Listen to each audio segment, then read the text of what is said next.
Ikaw ba ay kumakain ng ganito? Ano yan, sir? Paan ng manok. Okay. Ito yung maganda dyan, kabayan, ah. Alam mo yan? Oh. Baka siguro pag kayo nagluluto at medyo nasa ano na siya, nakikita nyo yan. So, ano ba ang benefits na makukuha mo sa paa ng manok? Sir, hindi ah. Taas ng kolesterol niyan. Ang taas ng ano niyan. Teka lang. Gagawa muna tayo ng sausawan. So, maglagay ka ng bawang, syempre. At kukuha ka ng suka ng bawang. Lagyan pa natin. At syempre, to increase the uptake of the bioavailability ng ating kinakain, dagdagan mo ng black ground pepper. Yung sausawan mo. So, bali ganyan. Nangangasin ka na. So, ano bang importansya nito, sir? Pansin nyo ba yung mga Chinese? Bakit ang gaganda? Ang kikinis ng kanilang mga balat.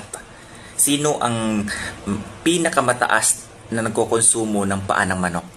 Tanong, meron akong rayuma o arthritis, pwede ba ako kumain ng paa ng manok? Pwede. Okay? Hindi sir, kasi baka, ito ha, ang paa ng manok, kabayan, mataas yan sa collagen, mataas sa glucosamine at yung chondroitin sulfate to be exact. Ikaw, tingnan mo yung cream mo dyan. Yung ginagamit mong cream o kaya yung pinapatak-patak nyo dyan sa skin nyo para gumanda, nakalagay dyan hyaluronic acid, hyaluronic cream. Galing yan sa extract ng paa ng manok. Ang collagen kasi, kabayan, how it works? It works to increase the production of hyaluronic acid, which is a water-retaining molecule. Yung tatlong nabanggit ko kasi, kabayan, yung collagen, glucosamine, chondroitin sulfate, ay maganda sa pag-maintain ng integrity ng ating yung cartilage. At napaka-importante, it's very essential also for us to maintain yung alam niyo yung liquid dyan sa mga joints natin para hindi magkiskis yung buto sa buto.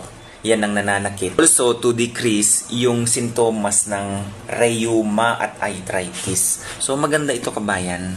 Okay? Marami ang di nakakaalam dyan. Baka yung ginagamit nyong cream, galing yan sa paa ng manok. So, anong gagawin mo na lang? Di paa ng manok. But, yung magluluto ng ganito, supposedly, hindi siya fina-fry, ha? Kasi pag fina-fry mo yan, you are increasing the trans fatty acid, which is, as the study shows, nakakataas siya ng risk sa cardiovascular disease at pwedeng mag-cause ng cancer. So, kung lulutuin mo ng ganito, boiled, steam, mga ganyan, yan. Intact ang kanyang collagen. Okay? Yan ang pinakamataas sa paa ng manok. Protein in the form of collagen. So guys, kain tayo. Sausawan pa lang, panalo na, kabayan. Ang sarap!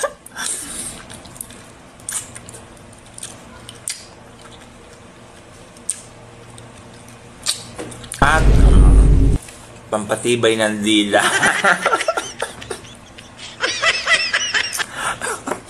Ito naman, pag sinubo mo yan, yung dila mo na lang, buto na lang yung naiyo.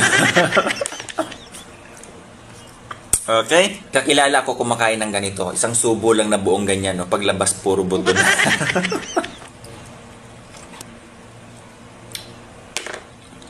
So, yun guys. May benepisyo po ang pagkain ng ganito. Basta tama lang din yung pagpe-prepare nyo. Yung mga bata, ha? Pwedeng kainin ng bata ito.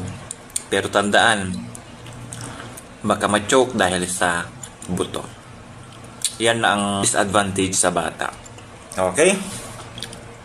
So, kain muna tayo, guys. Itong pinaka-importante dyan, no? Pinakita ko lang sa inyo. Yan, no? Yan ang collagen. Okay? Na kapag yan tumaas sa katawan natin, na may maintain yung temperature, mas madami ang napoproduce kasi na hyaluronic acid. which is maganda sa ating mga joints. Okay? Bye-bye.